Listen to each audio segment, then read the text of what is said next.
이스라엘은 범죄했고 징계를 받아서 이제 멸망할 것이었습니다. 이후에 그들은 자신들은 이제 하나님에 의해서 잊혀졌구나 그렇게 생각할 것이었습니다. 왜냐하면 성전이 다 불타고 남유다 백성들 모두가 또 그 귀인들이, 특별히 귀인들, 나라의 근간을 잃을 귀인들이 다 바벨론으로 사로잡혀갔기 때문에 뿌리채 이게 뽑혀서 이제 끝장난 상황이었기 때문에 그들이 그렇게 생각할 것이었습니다. 고대의 패자들이, 고대 근동의 패자들이 다 그렇게 사라졌습니다. 아시리아, 무슨 바벨론, 페르시아, 헬라, 그리스, 로마 다 역사상의 유물로 남지 않았습니까? 그렇게 큰 나라도 그렇게 되었는데 이스라엘이 남유다가 다 끝장났기 때문에 이제는 역사 속에 사라졌구나 이렇게 생각할 것이었습니다. 그런 상황 가운데 하나님이 뭐라고 말씀하시는 것이냐? 두려워 말라. 우리는 언제 두려워하지 않느냐? 다 끝장났을 때도 두려워하지 않는 겁니다. 하나님의 백성들은 다 끝장난 것이 뭐냐? 그게 순교죠. 순교의 상황이 돼도 두려워하지 않는 것입니다. 두려워 말라. 다시 살려내시기 때문에 물론 그럴 수도 있습니다. 6.25 때 그 학생 사진 갖다 놓고 여기 밟고 지나가면 살려주겠다. 밟지 않으면 너 죽일 거다. 어떻게 할 거냐? 사람들이 다 밟고 이렇게 지나갔는데 아버지 말씀으로는 서울대 인문학과 인문계 계열인지 인문학과인지 잘 정확하게 모르겠지만 그 학생만 유일하게 안 밟고 지나간 거죠. 밟지 않은 거죠. 다 눈을 감으라고 하더니 막 총소리가 막 나더니 사람 죽는 소리가 나더니 나중에 눈을 떠서 이렇게 보니까 자기만 살려놓은 겁니다. 이 학생은 이렇게 사태가 바뀌어도 배반하지 않을 사람이다. 인민군 장교가 그래서 저 학생은 살려주라. 그래서 살려줬다고 아버지께서 이렇게 회고해 주셨습니다. 아버지께서도 들으신 말씀이시겠죠. 그때 당시에 그렇게 살려주실 수도 있고 그렇게 살려주시지 않고 또 순교의 길을 갈 수도 있고 이렇게 하시던 저렇게 하시던 개의치 않는, 왜? 역사상 이미 증거들이 있기 때문에, 그리고 그러한 결단을 내리기 전에 이미 하나님을 그렇게 만난 것이죠. 이런 방식 저런 방식으로 이분을 위해서 내가 죽을 수도 있겠구나, 죽어도 되겠구나 라고 하는 판단이 들었기 때문입니다.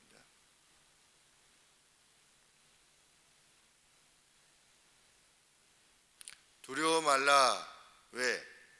너희들은 나의 존재와 나의 어떠함을 세상에 드러내는 역할을 감당하게 될 종이요 택한 자들이기 때문입니다. 이스라엘이 특별히 하나님 앞에 귀한 이유는 하나님께서 세상 모든 나라들 중에 아브라함을 택하셔서 그들로 하여금 백성을 삼으신 이유가 뭐냐? 하나님의 존재를 세상에 드러내셔야 되는데 그들이 증언자가 되는 겁니다. 자, 이거 봐라. 어떤 대표로 이렇게 택함을 받게 된 거죠. 자, 이거 봐라. 내가 살아있지 않느냐? 내가 역사 가운데 내가 주인이 아니냐? 이스라엘을 봐라 라고 하시기 위해서 이스라엘을 부르신 겁니다. 그것이 이스라엘의 가치인 겁니다. 그렇게 두셨기 때문에 하나님이 이스라엘을 사랑하실 수밖에 없게 되는 겁니다. 자신을 드러낼, 세상에 드러낼 증거로서 존재하기 때문입니다. 그래서 1절에 나의 종 야곱, 나의 종이라는 겁니다. 하나님을 세상에 드러낼 역할을 감당하는 그 종이라는 것이고, 나의 택했다, 택한 자들이다.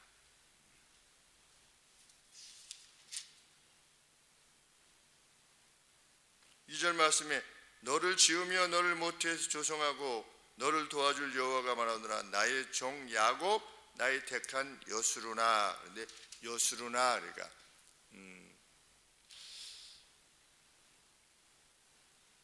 바른 자라고 하는 뜻입니다. 바른 자. upright. 이게 사람이 이렇게 범죄하지 않고 또 허튼 짓을 하지 아니하고 이렇게 바르게 행동하는 사람 있지 않습니까? 여수룬이 바르게 행동하는 자요. 하나님은 이스라엘을 그렇게 부르신 겁니다. 성경에 4번 나오는데 신명기서에서부터 신명기서서 그래서 32장인가 찾아보니까 거기도 하나님께서 그렇게 여수루나 이렇게 부르시는데 좋지 않은 상태에서 부르시는 겁니다. 너희는 이렇게 불렀는데 내가 너를 이렇게 사랑했는데 라고 할 때 하나님께서 또 말씀하십니다. 하나님께서 이후에 어떻게 하실 것이다. 다시 물을 주시고 시내를 부으실 것이다. 근데 특별히 3절 말씀에 나의 신을 성령이시지요. 3절에 나의 신을 내 자손에게 나의 복을 내 후손에게 내릴 것이다. 나의 성령을 나의 신을 너희에게 부을 것이다. 그래서 어떻게 할 것이다. 너희들이 그 생명수를 받아가지고 시냇가의 버들처럼 이게 포플라 나무인데 우리 포플러 나무 있지 않습니까? 포플러 나무처럼 푸르게 될 것이다. 솟아오르게 할 것이다. 물이 다시 흐를 것이다. 누가 물 주셨습니까? 특별히 예수님이 물 주셨지요. 내가 누군지 알았다면 나에게 물 달라고 했을 거다. 한번 마시면 다시는 가라지 않아야 하는 내 배에서 생수가 되는 샘물이 되는 그 우물 자체가 되는 것이죠. 예수님께서 그렇게 말씀하셨습니다. 그게 다 서로 연결되어 있는 겁니다. 궁극적으로 누구냐?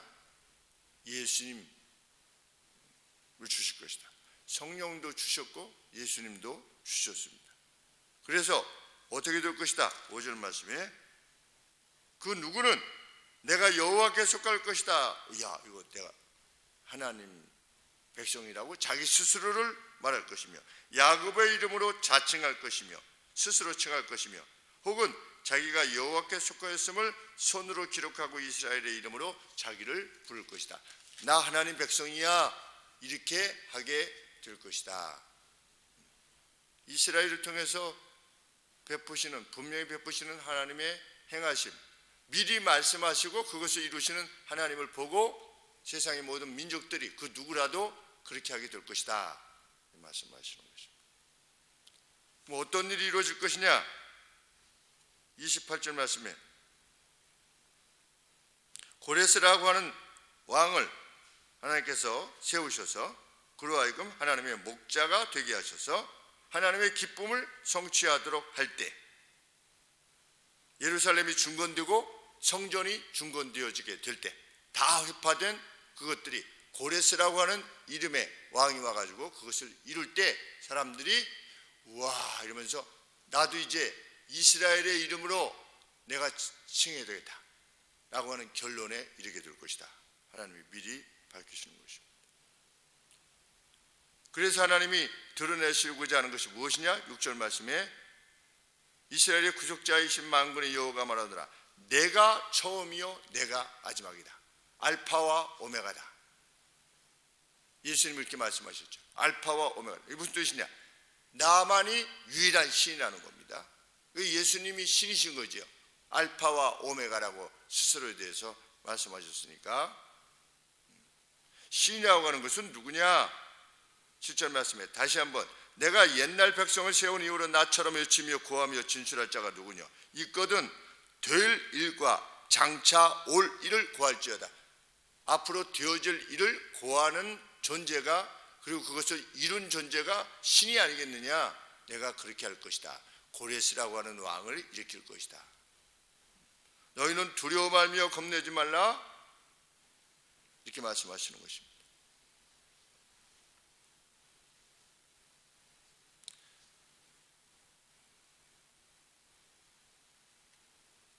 그럼에도 불구하고 상황은 어떤 상황이었습니까? 20절에 그들은 죄를 먹고 그는 죄를 먹고 그랬는데 그가 누구냐?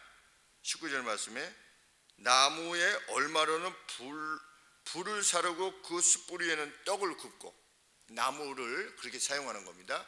그리고 그 나머지로는 우상을 만들어 가지고 또 섬기는 겁니다. 하나는 불 떼는 데 쓰고, 똑같은 나무인데 불 떼는 데 쓰고 남은 걸 가지고 뭐 목각 같은 걸 만들어 가지고 거기다가 절을 하면서 도와달라고. 이거 얼마나 어리석은 일이냐 지금 하나님 말씀하시는 겁니다.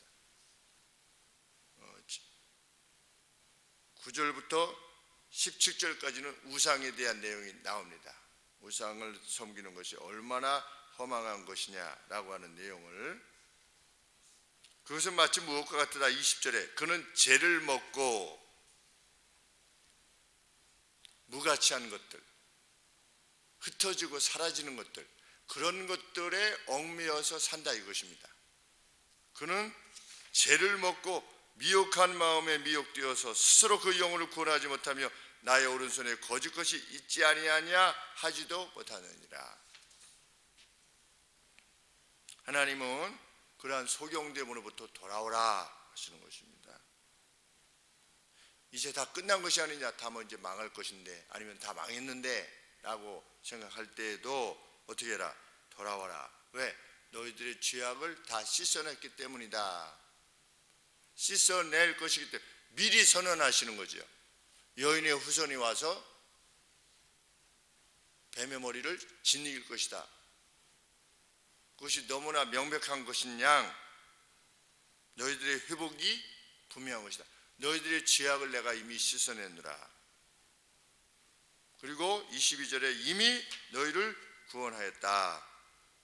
내가 내 허물을 빽빽한 구름에 사라짐같이 내 죄를 안개에 사라짐같이 도말하였으니 너는 내게로 돌아오라. 내가 너를 구속하였음이니라.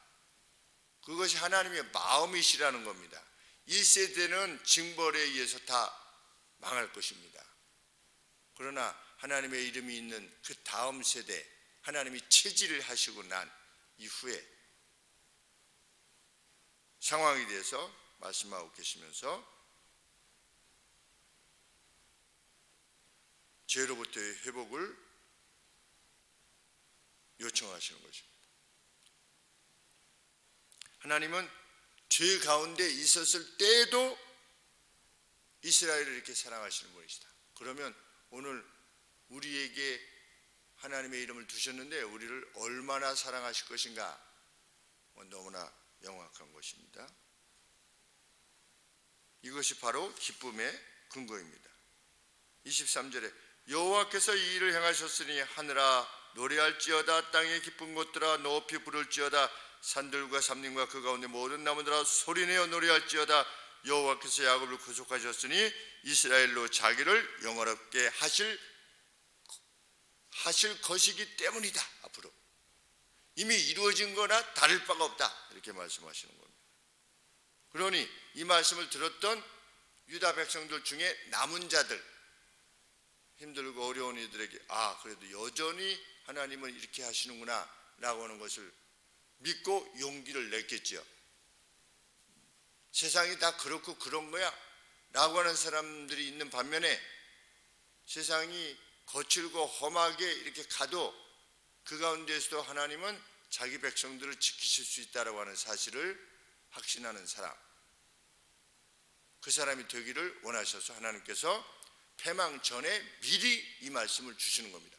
주시는 이유가 무엇이겠습니까? 회개하여 누구라도 돌아서서 그 남은 자들에 속하여 하나님의 자비를 힘입으라는 것입니다. 하나님을 계속하여 붙드는 이들은 오죽하겠는가 하는 생각을 하게 되는 것입니다. 하나님의 약속은 이것입니다. 마른 땅에 내를 줄 것이다. 그러하여금 포플라 나무처럼 회복케 할 것이다. 이것이 하나님의 약속입니다. 우리가 상황이 어떠하든 이스라엘은 죄 가운데서도 회복시키셨는데 하나님의 말씀 안에 있고자 하는 이들에게 주어진 그 어떠함이 그 무슨 문제가 되겠는가? 오늘 주어진 그 어떤 상황이라 할지라도 개의치 아니하고 하나님을 굳게 붙드는 저희가 되기를 소원합니다. 기도하겠습니다.